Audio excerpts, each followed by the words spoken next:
Okay, let's dive in. Have you ever looked at countries like China and wondered how they managed to create these incredibly focused, high-powered economic engines within their borders, almost like separate zones, to fuel massive export growth? It's a strategy that, well, really reshaped global trade.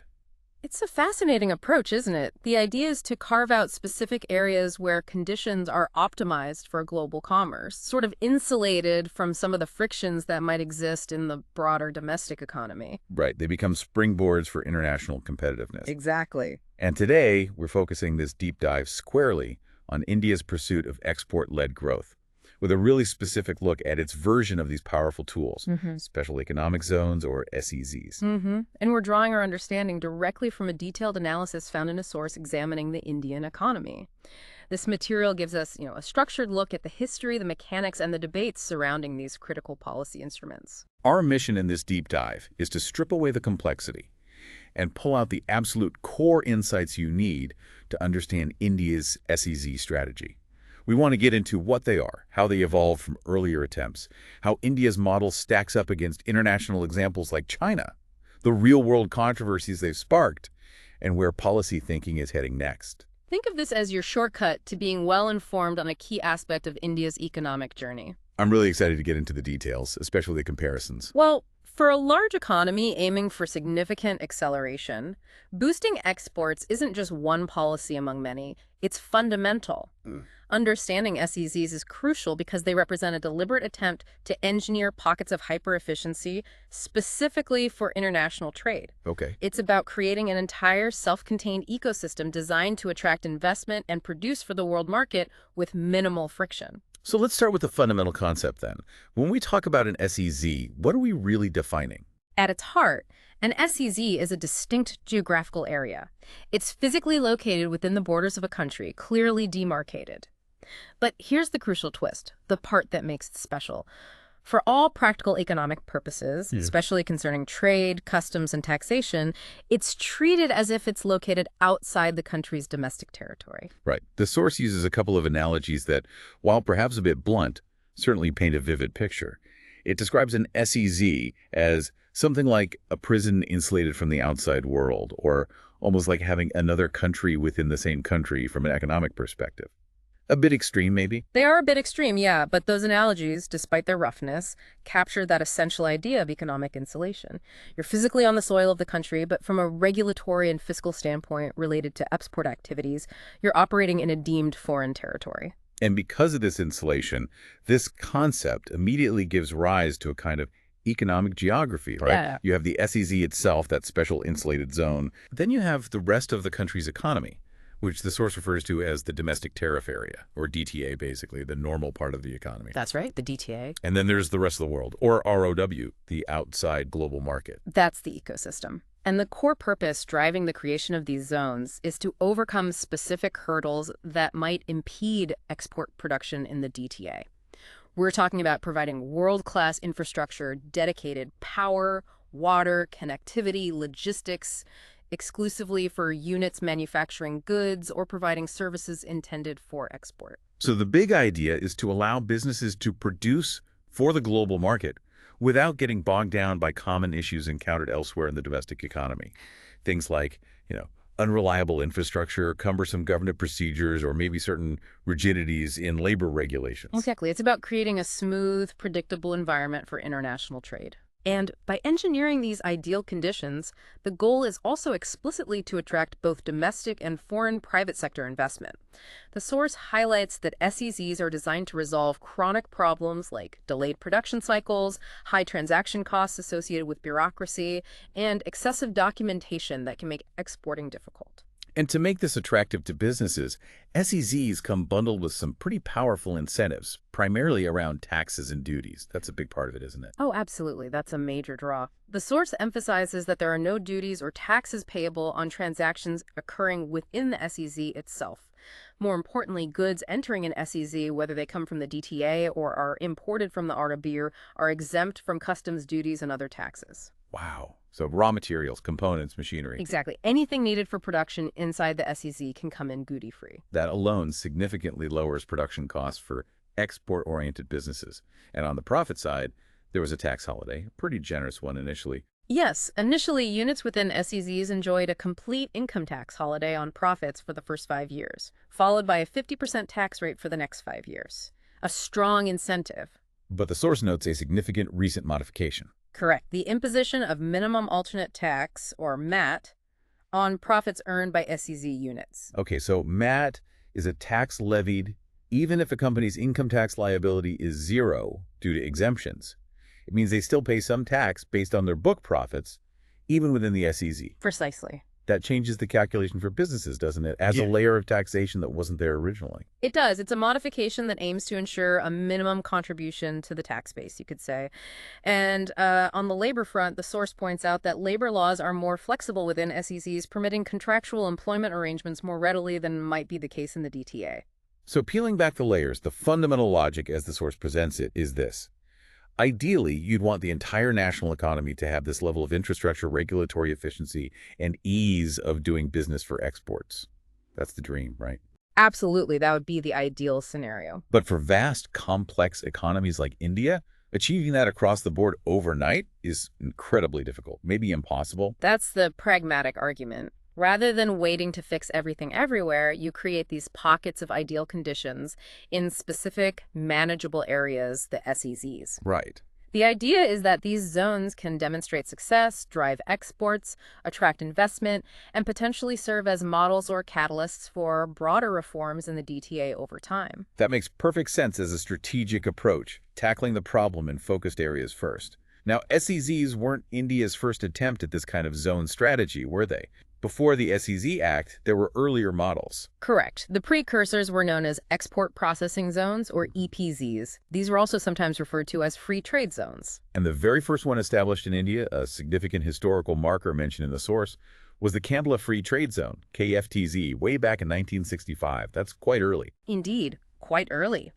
Following Kandla, 7 additional EPZs were set up across the country over the years, in locations like Santa Cruz and Mumbai, Visakhapatnam, Surat, Noida, Falta, Chennai, and Cochin. So a number of them across the country. Yes, these were the initial steps in creating dedicated areas for export production. But the source is quite frank about the experience with these early EPZs, stating it has not been particularly good in terms of actually boosting export performance significantly. It seems they had inherent limitations. That's the key takeaway driving the shift to SEZs. The source highlights several limitations of the EPZ model.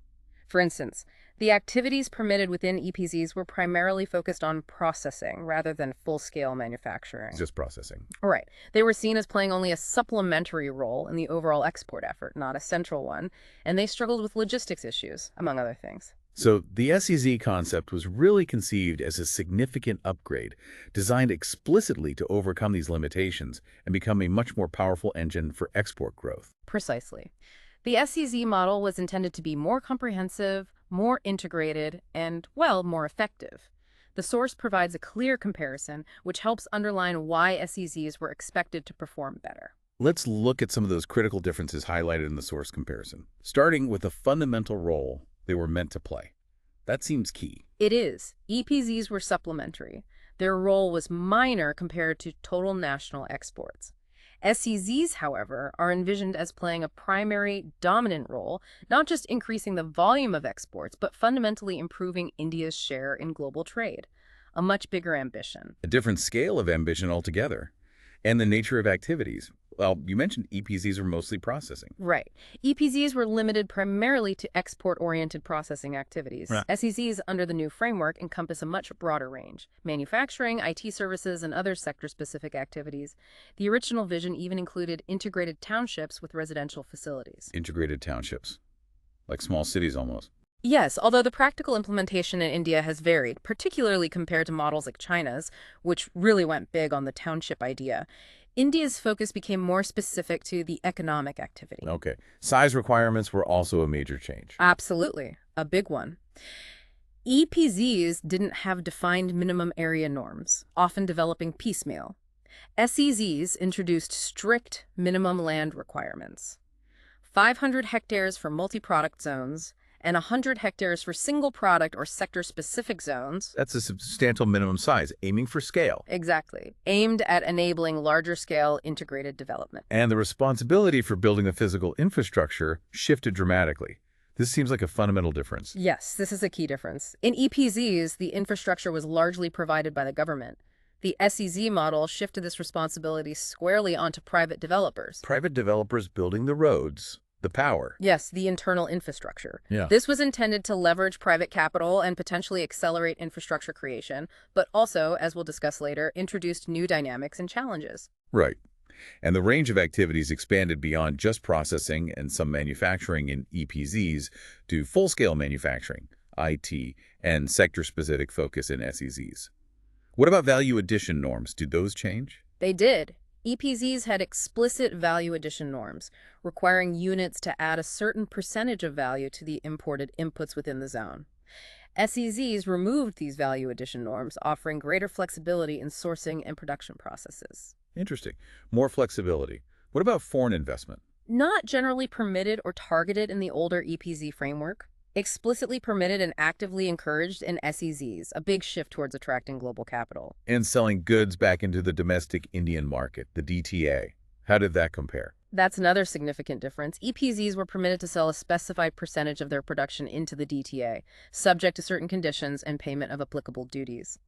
SEZs, according to the source, are restricted to selling into the DTA only against foreign exchange. Only against foreign exchange. Right. So effectively treating the domestic market like just another export destination. Precisely. It reinforces the pure export focus of the SEZ. It really emphasizes that the SEZ is distinct, economically speaking. It certainly does. And Right. finally, domestic banks. Could they operate inside? Domestic banks weren't typically allowed to operate within EPZs. In SEZs, they are permitted to establish branches operating as offshore banking units, or OBUs. OBUs, Um, offshore banking units. right. What does that mean in practice? Well, an OBU is treated, for regulatory purposes, as if it's located outside India. This enables it to handle foreign currency transactions and international banking services for the SEZ units much more freely without being subject to all the domestic banking regulations. Got it. So facilitating international finance right there within the zone. Exactly. Wow. Looking at that list, it's crystal clear the SEZ was designed from the ground up to be fundamentally different, larger scale, privately built, broader activities, much more open to foreign capital, and really, really strictly oriented towards earning foreign exchange. It was intended to be a step change from the EPZ experience, absolutely. That's the strategic intent documented in the source. It was a move to create a policy and infrastructure environment perceived as world-class, capable of attracting significant investment and integrating into global supply chains more effectively than the older EPZs could. A much more ambitious model. Now, SEZs might be the headliners, but the source also touches upon other types of zones or units India has used as part of its export strategy. You could call them cousins or specialized variants, maybe. Yeah, that's a good way to put it. One particularly interesting area is applying this zone concept to agriculture. Tell us about agri-export zones, or AEZs. That sounds challenging. It is fascinating and challenging, yes. Because as the source points out, India is one of the world's largest agricultural producers, yet its share in global agri-exports is disproportionately low. There's immense potential there that isn't being fully tapped. Huge potential. But farming's so different from manufacturing or software, isn't it? Different scale, different challenges. Absolutely. The AEZ concept was introduced in the ICSEM policy of 2001-02, what's now the Foreign Trade Policy. The vision was for these zones to be a key facilitator to boost agricultural exports. A key facilitator. How? Well, the idea was that by focusing on specific products and clusters, AEZs could help farmers by ensuring better prices for their produce, maybe bypassing complex chains of middlemen, facilitating modernization, promoting technology diffusion, and boosting R&D in exportable crops. Makes sense in theory. But agriculture is largely a state subject in India, right? So the state governments must play a critical role in AEZs. A very large role, and as the source notes, sometimes a problematic one. Identifying specific products like fruits, flowers, spices, onions, potatoes, cereals, and contiguous geographical areas or clusters for these zones falls primarily on the state governments. So you ended up with product-specific AEZs spread across different states. Okay, product-specific zones managed by states. How has the performance been for these agri-export zones? Have they delivered? Well, the source is quite blunt here. It states that the performance in terms of actually increasing agricultural exports has not been encouraging so far. Oh, really? Not encouraging. Yeah. While the concept might have helped identify potential export products in areas, the actual on-the-ground impact hasn't matched expectations, according to the analysis. That's disappointing given the potential. What reasons does the source offer for this lackluster performance? Why haven't they taken off? Several factors are cited, painting a picture of, well, implementation challenges. The source points to the apathy of the state government in their promotion or lack of vision in promoting agri-exports. That's quite direct. State government apathy. Okay. It also highlights challenges at the farmer level. Farmers, it says, need hand-holding, education, and sensitization about export markets, unlike perhaps more sophisticated manufacturing exporters. Right, it's a different world. And traditional farming methods, plus insufficient adoption of modern technology and R&D, are also mentioned as significant barriers. So it seems like a combination of bureaucratic inertia or lack of focus at the state level and the fundamental difficulty of transforming traditional, often small-scale, agriculture for competitive global markets without significant support and modernization. That's the picture painted by the source. It emphasizes that state governments also need sensitizing to effectively implement the AEZ concept and provide the necessary support infrastructure and knowledge diffusion needed for farmers to become successful exporters. A tough nut to crack. It really highlights the unique complexities of trying to apply a zone model developed for manufacturing to the agricultural sector. Different ballgame entirely. Beyond AZZs, the source mentions technology parks and export-oriented units, EOUs. How do these fit into the bigger picture? The source describes these as either miniature versions of the SEZ concept or integral parts of the overall export promotion strategy. They're designed for specific sectors or offer alternative routes for export focus. What types of technology parks are most prominent? The source mentions Software Technology Parks of India, STPI, Electronic Hardware Technology Parks, EHTP, and Biotechnology Parks, BTP, key growth sectors for India. STPIs, EHTPs, BTPs. And like SEZs, their purpose is to provide a dedicated environment for export-oriented businesses in those specific high-tech sectors. Get them plugged into global markets. Yes, that's precisely it. They aim to provide the necessary infrastructure and policy support to enable companies in software development, electronics hardware, and biotechnology to effectively tap into overseas markets. The source actually attributes a significant portion of India's recent success in service exports to the activities within these technology parks. So they've been quite impactful, especially for services. How are these parks treated under policy compared to the full-fledged SEZs? Are they lumped together? Interestingly, the foreign trade policy generally clubs STPI, EHCP, BTP, and EOUs together as one category for promotional measures. SEZs, governed by the specific SEZ Act of 2005, are treated as a distinct category with their own comprehensive legal framework. So similar goals, slightly different policy tracks. Okay. And who administers these parks? Is it the Commerce Ministry like SEZs? No, these parks fall under the purview of their respective line ministries, for instance, SQCI and EHTP under the Ministry of Information Technology, and BTP under the Ministry of Biotechnology. And like SEZs, they can be established by the private sector or involve foreign investment. Got it. Do they receive similar tax benefits, those tax holidays we talked about? Yes, they have historically received similar benefits, including income tax holidays. However, unlike the multi-year tax holiday originally defined for SEZs, the benefits for these parks and EOUs are subject to annual review under the foreign trade policy and often come with a sunset clause. A sunset clause, meaning the benefits are set to expire after a certain date unless the government actively extends them? Exactly. So there's perhaps less long-term certainty compared to the original SEZ package, though extensions often happen. Can units in these tech parks sell domestically into the DTA like SEZs, or are they purely export? No, similar to the old EPZ model, they are generally permitted to sell a specified percentage of their production into the DTA, subject to fulfilling export obligations and paying applicable duties. They also allow intra-unit sales and subcontracting, so a bit more flexibility on domestic sales compared to the strict SEZ rule. And they also have the requirement for positive net foreign exchange earnings, right? Yeah. NFE. What exactly does that mean in practice? How is it measured? Yes, that's a key condition for these parks and EOUs. Positive NFE means that the total value of goods and services exported by the unit, plus other foreign exchange earned, must exceed the total foreign exchange spent on imports, royalties, design fees, things like that. Basically, you have to bring in more foreign currency than you spend. Precisely. It's a measure to ensure these units are net earners of foreign exchange for the country. They have to contribute positively to the balance of payments. Got it. Makes sense. They must be net positive. And what about the export-oriented units, the EOUs? How do they differ from the parks? Well, the EOU scheme is even older, initiated way back in 1981.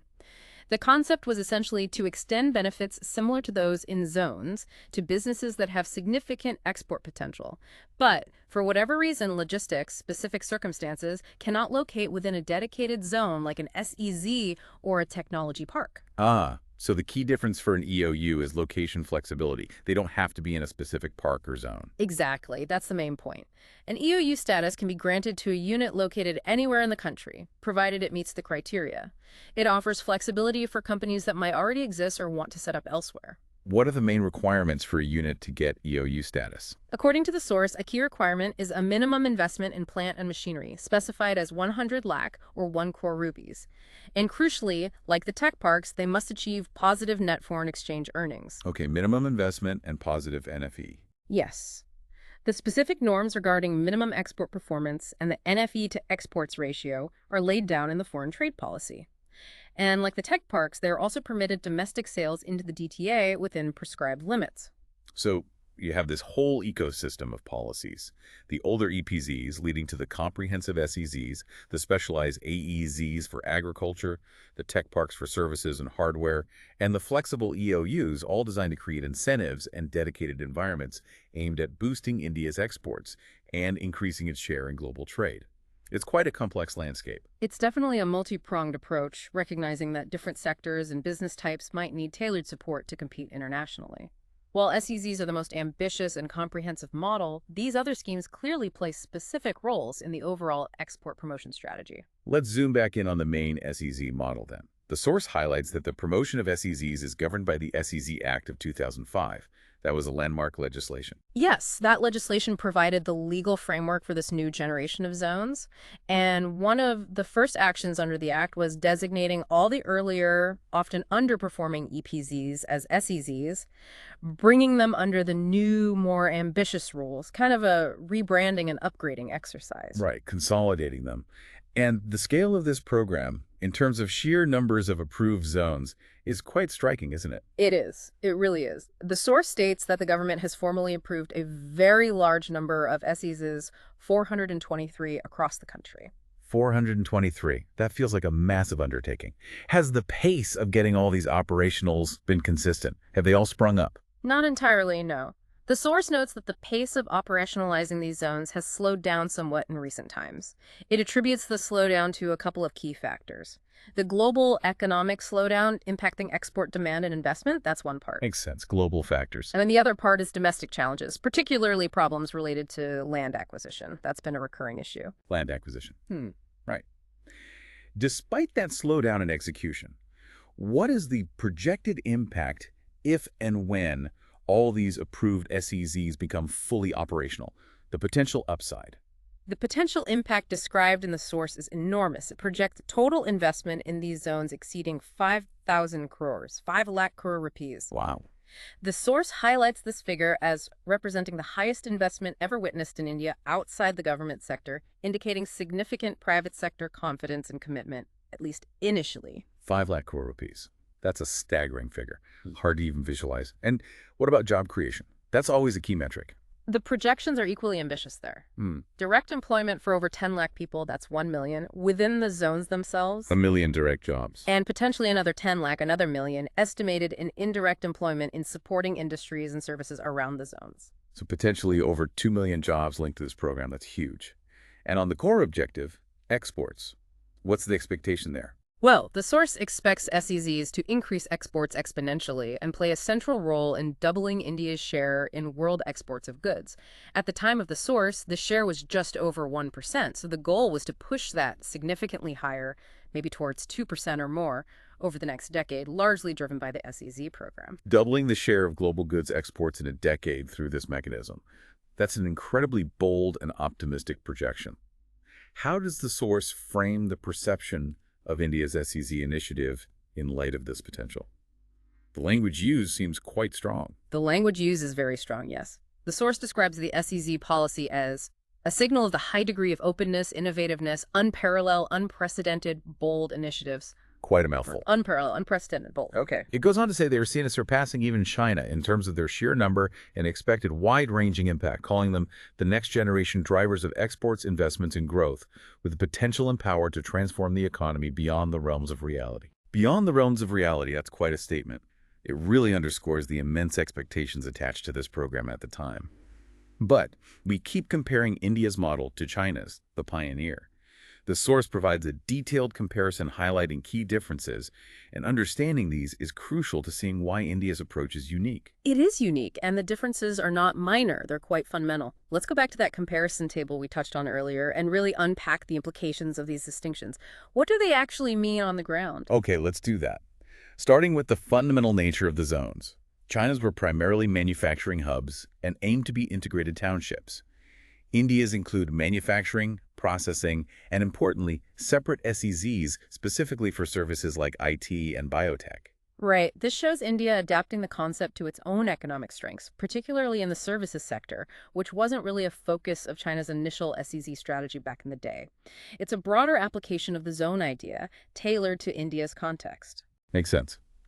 Then there's the infrastructure and ownership model. China's was government-driven, government-provided infrastructure, government ownership, and active direct government role.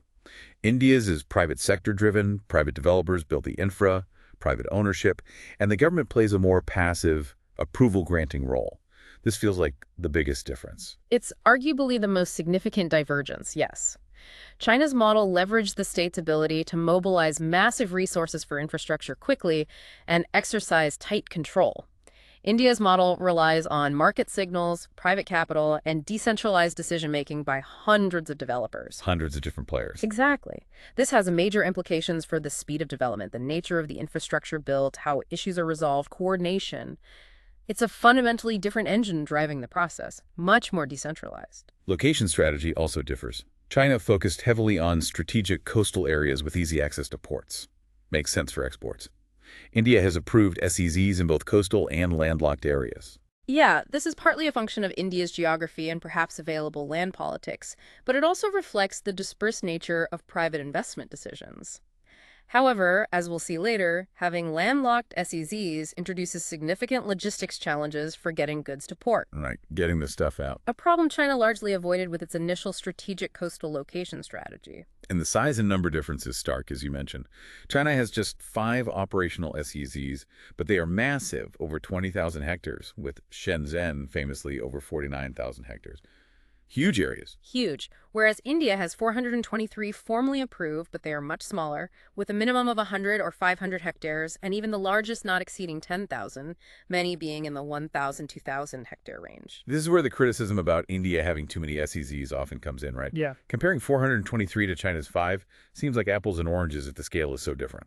Exactly. And the source provides crucial context for this difference. It argues India's topography, with concerns about using fertile arable land or sensitive forest cover, limits the availability of very large, contiguous parcels suitable for Chinese-style megazones. Geographic constraint. Partly. But perhaps more importantly, the source points to the tremendous positive response from the private sector and their enthusiasm to develop zones across various locations when the policy was announced. The government, it suggests, rather than restricting this, approved many proposals to leverage that private energy. So harness the private sector enthusiasm. That seems to be the logic presented, resulting in a higher number of smaller, privately driven zones compared to China's centralized, state-planned megazone approach. So maybe not just abundance haste, as the criticism suggests, but a different strategy driven by geography and a deliberate decision to harness decentralized private initiative. That's the source's explanation, yes. It portrays India's model as responding to ground realities and market enthusiasm in a way China's centrally planned approach didn't need to. The tax holiday structure was also different initially selective in China versus applicable to all developers and units in India, although that was later modified by Matt, as we discussed. Thinking about these fundamental differences, the private-driven model, the dispersed locations, including landlocked ones, the focus on services alongside manufacturing, what does this imply for India's path to success compared to China's? Will the outcome inevitably be different? It strongly suggests the path and potential outcomes will be different. China's success was built on massive state power, centralized planning, and guaranteed state-funded infrastructure. India's success relies on the collective efficiency and effectiveness of hundreds of private developers, A very different proposition. their ability to attract and retain units, and the government's capacity to regulate effectively without hindering, and crucially, to provide the essential external linkages like ports, power, and transport networks that the private developers don't build. Yeah, that surrounding ecosystem. It's a unique experiment globally because no other country has attempted a zone strategy of this scale and number primarily through decentralized private initiative. The challenges and the success factors are inherently different from the Chinese experience. It sounds like a high-stakes experiment with incredible potential, but as with any large-scale policy, it hasn't been without its detractors and controversies. The source explicitly states the SEZ model is shrouded with controversies. It does, and it's important to understand the concerns raised as they reflect genuine tensions and debates surrounding the policy. The source goes through several points of opposition and, importantly, provides the counter-arguments presented against them, giving both sides of the story. Let's unpack these controversies and the responses given in the source. First up, the significant revenue lost to the government from the tax exemptions offered to SEZs. The figure of over 1,000 crores, 1 lakh crore, is mentioned as a potential loss. That sounds huge. It's a substantial figure, no doubt, and the source acknowledges the tax exemptions are real and have a cost. However, the counter-argument presented is that this loss shouldn't be viewed in isolation. It needs to be seen in the context of the larger economic gains anticipated. The massive increase in exports, the attraction of significant investment, the creation of potentially millions of jobs. Look at the bigger picture, basically. That's the argument. The source also points out that the tax exemptions are not perpetual. They were for a limited period, typically 5 + 5 years, and the later imposition of an adds a layer of taxation, mitigating some of the initial revenue impact over the longer term. Okay. The second major area of opposition is around land acquisition and rehabilitation. Concerns about lack of transparency, developers potentially acting like real estate speculators exploiting the process, and inadequate provisions for resettling displaced populations. This sounds like a really sensitive issue. It is, and the source labels these as genuine concerns. It acknowledges that these have been problematic areas in practice. The counterpoint offered in the source, however, is that a recently passed land bill is likely to address these concerns, suggesting legislative reform was seen as the way to improve the process and outcomes for landowners and displaced communities. So acknowledging the problem but pointing to a potential legislative fix. Point 3. The worry that fertile, arable land is being diverted to SEZs, threatening agricultural production and potentially food security. The source directly challenges this one, stating it is not brought out by facts. It provides data to support its counterargument. The total land area occupied by all approved SEZs, even if fully operational, would be a tiny fraction of the country's total land area, 0.015%. 0.015%. That is Yeah. small. And a similarly small percentage of total arable land, 0.1%. This is presented as statistically insignificant and not representing any material shift away from agriculture that could threaten food security. Okay, using scale to counter that argument. Fourth, the concern that private developers are less interested in creating export infrastructure and more in making money from the land itself, treating SEZs primarily as real estate ventures. The land speculation angle again. The source's counter here is that the government has imposed strict area norms and completion schedules on developers. The idea is that these regulations are designed to ensure developers actually build the required infrastructure and attract operating units within a certain time frame, preventing them from simply holding land speculatively or focusing only on the real estate aspect. Regulatory checks and balances. Yeah.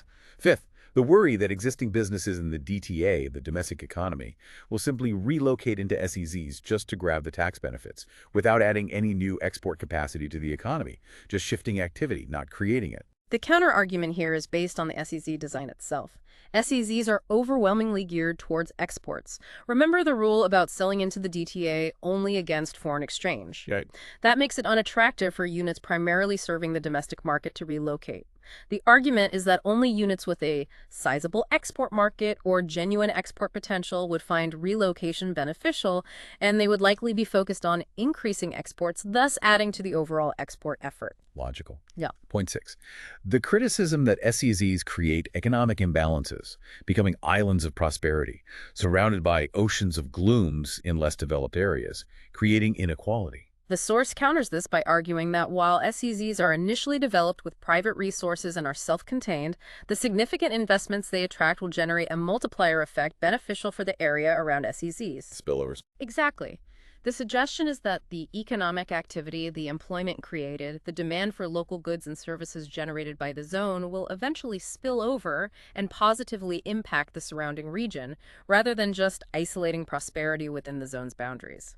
Okay, the multiplier effect argument. 7th, the argument that heavy private investment flowing into SEZs will crowd out or reduce private investment in manufacturing outside the zones, slowing down growth in the DTA, basically sucking capital away from the rest of the economy. This concern is dismissed by the source perhaps a bit too quickly, just stating it's solely perceived but not borne out by facts. It doesn't provide detailed data to refute it in the summary we have, but the assertion is that the investment in SEZs isn't happening at the expense of DTA manufacturing investment. Okay.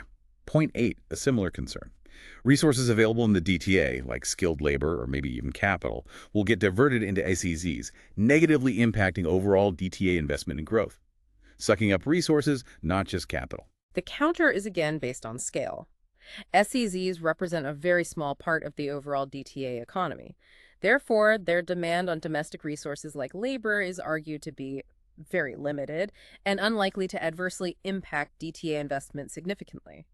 Furthermore, the source reiterates that SEZs provide local employment and markets for local goods, offering some balancing positive impact on the surrounding DTA. Small relative scale, some local benefits.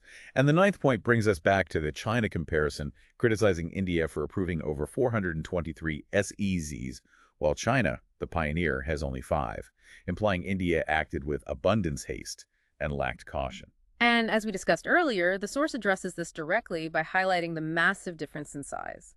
China's 5 zones are vastly larger than India's numerous smaller ones, a different strategy altogether. Right, comparing total area might be more relevant than just the number. Exactly. It also repeats the points about India's topography limiting large contiguous zones, and the high number being a response to the tremendous positive response from the private sector and their willingness to invest in development across many locations. So the source presents a consistent set of criticisms and then attempts to systematically counter each one, often by emphasizing the SEZ's limited scale relative to the national economy, pointing to regulatory safeguards, highlighting expected positive spillovers, or reframing comparisons with other countries based on deeper structural differences.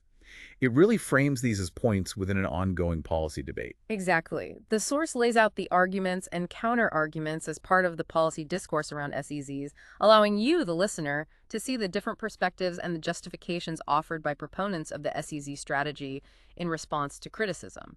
It doesn't necessarily say one side is definitively right, but presents the debate.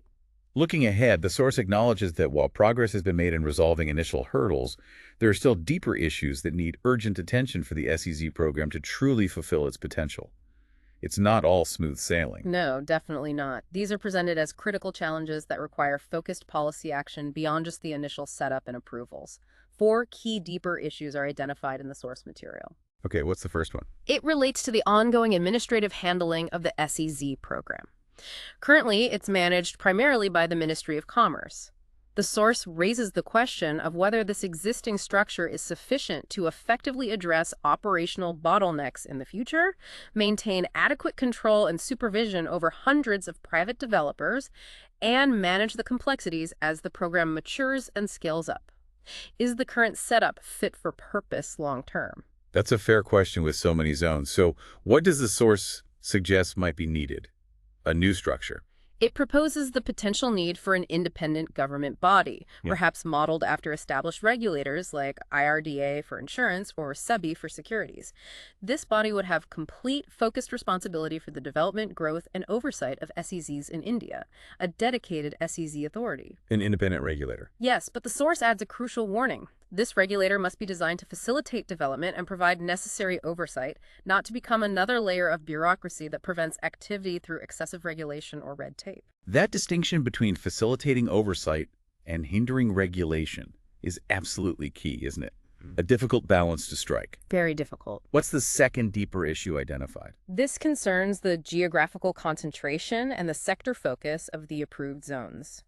As noted earlier, approved SEZs are heavily skewed towards southern states, around 44%, and western states, around 29%. That's almost three-quarters in just two regions. Right, very concentrated. Furthermore, over two-thirds, 66% of approvals are for services like IT, ITES, and biotechnology, rather than being primarily manufacturing hubs dispersed across the country, which was more the initial focus in China. What are the potential consequences of that concentration, both geographically and sectorally?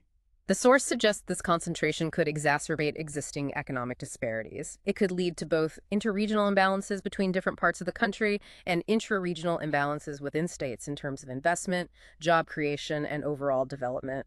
This could potentially contradict broader national goals of inclusive growth if the benefits are clustered too tightly. A valid concern. The third issue speaks to the challenge of location itself, specifically regarding those landlocked SEZs we mentioned. Yes, many SEZs have been approved in states like Uttar Pradesh, Punjab, Haryana, which are far from major ports. The fundamental question the source raises is stark.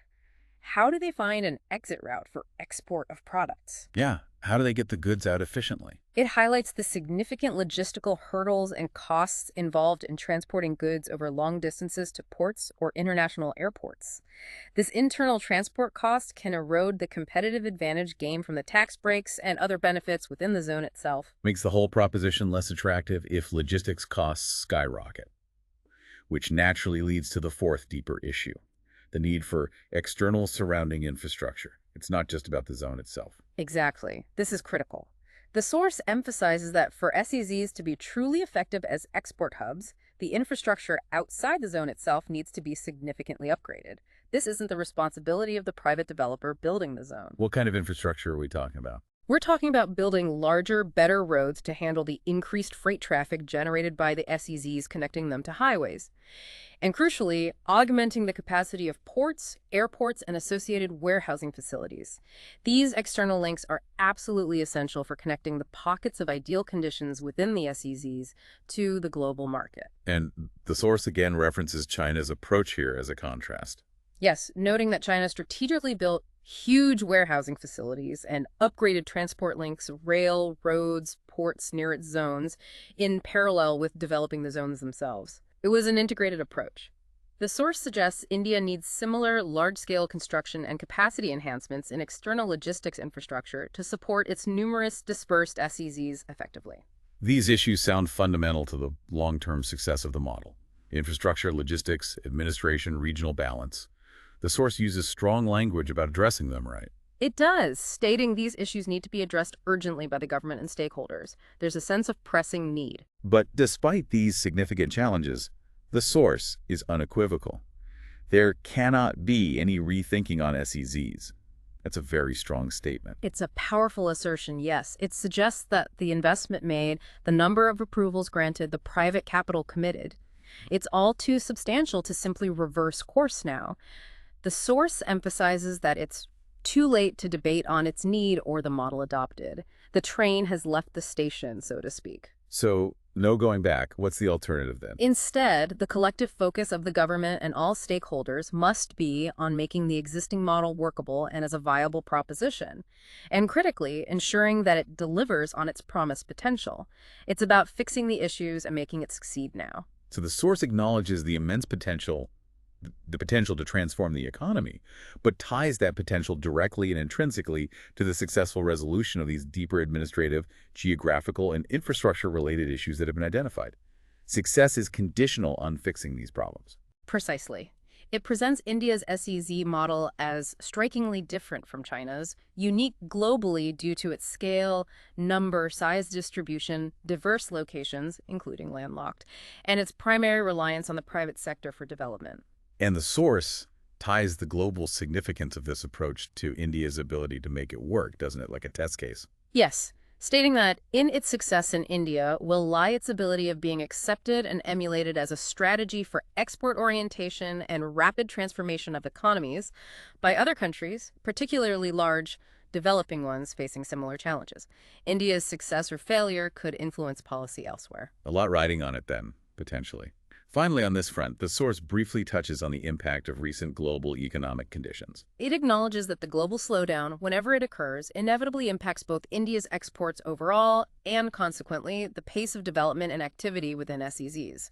Demand dries up, investment slows down. Understandable. However, this is viewed in the source as a temporary setback, with the expectation that SEZ growth and performance will rebound with the recovery of the global economy. It sees the fundamental model as sound, just subject to global cycles. So a clear picture emerges. Immense potential. A unique private-led model facing significant controversies and crucial structural challenges related to administration, geography, and especially infrastructure that must be overcome urgently. Recognizing these challenges, the government constituted a committee under Baba Kalyani to review the SEZ policy. This committee has put forward some significant recommendations for the path ahead, right? Yes, this report is a critical piece of the puzzle, signaling how policy thinking is evolving, or at least was proposed to evolve, to address the issues faced and potentially adapt the SEZ concept for the future based on the experience so far. Let's look at some of the key recommendations highlighted in the source. Okay, what are the highlights? One major recommendation involves a shift in the fundamental framework and even the name. Yes, a significant proposed shift. The recommendation is to move away from the sole focus on export growth towards a broader objective encompassing employment and economic growth. Reflecting this, they propose renaming these zones to 3 E's, standing for Employment and Economic Enclaves. 3 E's, employment and economic enclaves. Broadening the mandate and recognizing the different needs of industries. Manufacturing versus services. Exactly. The committee recommended formulating separate rules and procedures specifically tailored for manufacturing SEZs versus service SEZs, acknowledging that their operational requirements, infrastructure needs, and challenges can be quite different. One size might not fit all. Makes sense. There was also a recommended shift from a supply-driven to a demand-driven approach. What does that imply in practice? This suggests that instead of maybe just approving zones and building infrastructure hoping businesses will come, supply-driven, the development of these 3 E's should be more strategically aligned with the actual needs and express potential of specific industries. It means looking at existing infrastructure, industry clusters, and actual market demand before creating new zones. More targeted development. Improving efficiency by responding to market demand for specific types of zones or facilities rather than just supply push. And a major focus on ease of doing business, which is always crucial. Absolutely critical. The report recommends creating a comprehensive enabling framework for ease of doing business specifically within the 3 E's, and importantly, syncing these efforts with state-level EODB initiatives to avoid duplication or conflict. Any concrete suggestions? A key one is creating one integrated online portal to handle all interactions for investors and units from initial approvals through ongoing operations, compliance, and even eventual exit procedures. A single window online. That would certainly help. To boost competitiveness beyond just tax breaks, they suggest funding for ecosystem development, addressing that external infra issue. Yes, directly tackling the issue of surrounding infrastructure. The report proposes government funding for developing the ecosystem around the 3 E's through high-speed multimodal connectivity, roads, rail, etc., supporting essential business services, and ensuring reliable utility infrastructure reaches the zones. So, public investment outside the zone gates. Exactly. It also recommends supporting high-quality infrastructure within or directly linked to the zones, explicitly citing needs like high-speed rail connections, expressways, improved ports and airports, and modern warehousing facilities. Recognizing the state needs to play a role in connectivity. Promoting integrated industrial and urban development sounds interesting. What's the idea there? That's a recommendation aiming to create more sustainable and efficient zones, maybe learning from some negative experiences. It suggests promoting walk-to-work zones where residential and commercial facilities are integrated within or very near the industrial area. Reducing commutes, creating more of a community. Right, reducing commuting burdens and making the zones more attractive places to live and work. This, however, requires much better coordination between central and state governments for integrated land use planning. Tricky coordination needed. Other recommendations included procedural relaxations, just cutting red tape. Yes, generally suggesting simplifying various procedures for both the developers building the zones and the units operating within them, covering things like operational permissions, compliance reporting, and making exit processes smoother if a unit needs to close or leave. And crucially, Regarding the tax benefits that have been controversial and subject to things like the Sunset Clause, what did the committee say? The report recommends the extension of the Sunset Clause for existing tax benefits and the retention of core tax and duty benefits for SEZ's 3Es. Their argument is that these incentives are still necessary to maintain competitiveness globally and attract the desired investment, especially given infrastructure challenges. So keep the core tax incentives. What about broadening the definition of services allowed? That's another recommendation to allow a wider, more flexible definition of services and permit multiple types of service activities to operate together within a single zone. This enhances flexibility, particularly important given how many Indian SEZs are services focused. Okay. And general calls for more relaxation. Yes, the report includes general calls for additional enablers and further procedural relaxations across the board to improve the overall operating environment. There was a specific point about International Financial Services Centers, or IFSCs, within the SEZ framework. What was the recommendation there? Yes, the report recommended creating a unified regulator specifically for IFSC SEZs like Gift City. It also suggested leveraging these specialized zones as key hubs for channeling all inbound and outbound investment flows for the country. Using them as financial gateways. Exactly. And providing incentives for domestic financial institutions to utilize services offered within IFSC SEZs, plus extending services export incentives to activities within these zones to boost their competitiveness. What about allowing alternate sectors to invest in sector-specific zones? More flexibility again? Yes, another flexibility measure. It suggests that even if a zone is designated for, say, IT, units from related or complementary sectors should potentially be allowed to invest there if it aligns with the broader 3Es objective of employment and economic growth. This could foster useful cross-sector synergies. Flexibility for long-term leases was also mentioned. Recommended for both developers and the tenant units within the zones, the idea is to provide greater stability and encourage long-term planning and investment rather than short-term arrangements. And enabling subcontracting outside the zones. How would that work? The report recommends allowing units within the 3Es to subcontract parts of their production process or services to entities located outside the zone in the DTA without restrictions or caps. Why is that important? This could help integrate the zone units better with the broader domestic supply chain.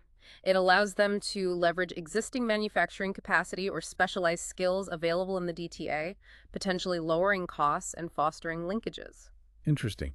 How about domestic supplies and the net foreign exchange calculation? A notable recommendation here.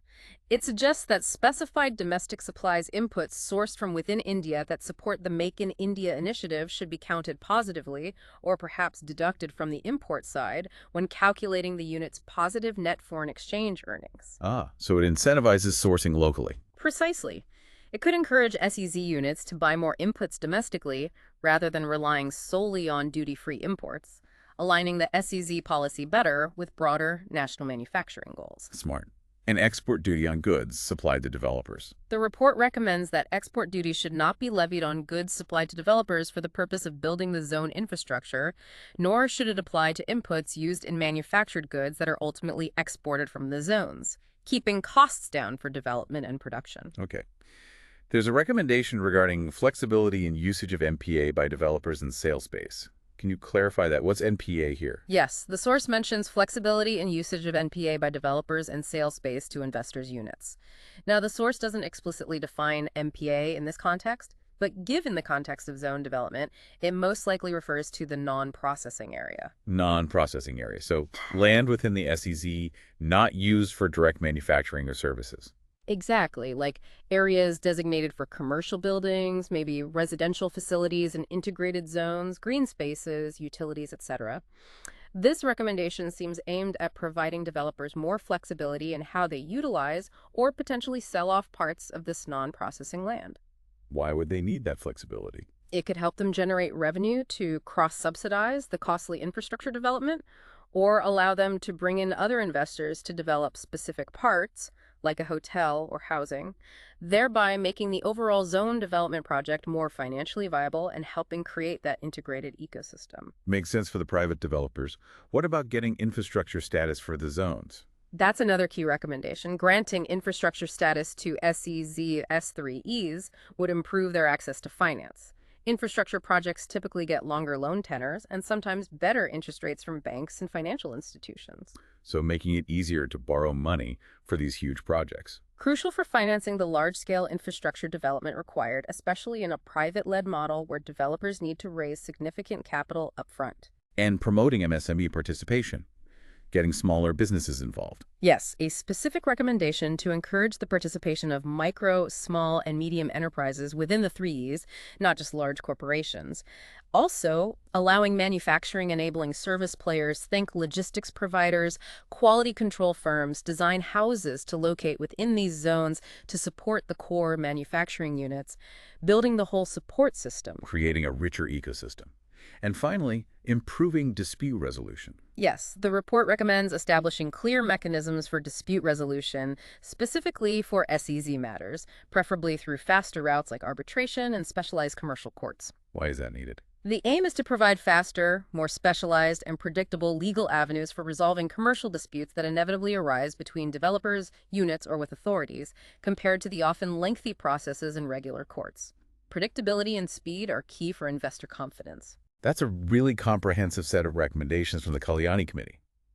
Thinking back to those deeper issues we discussed earlier, administration, concentration, external infrastructure, logistics, do you think these recommendations effectively address them? Well, many of them clearly attempt to do so, yes. The proposal for an independent body or the integrated online portal directly targets administrative bottlenecks and ease of doing business. The recommendations around ecosystem development funding, linking infrastructure, and granting infrastructure status aim squarely at the critical external and internal infrastructure deficits and financing.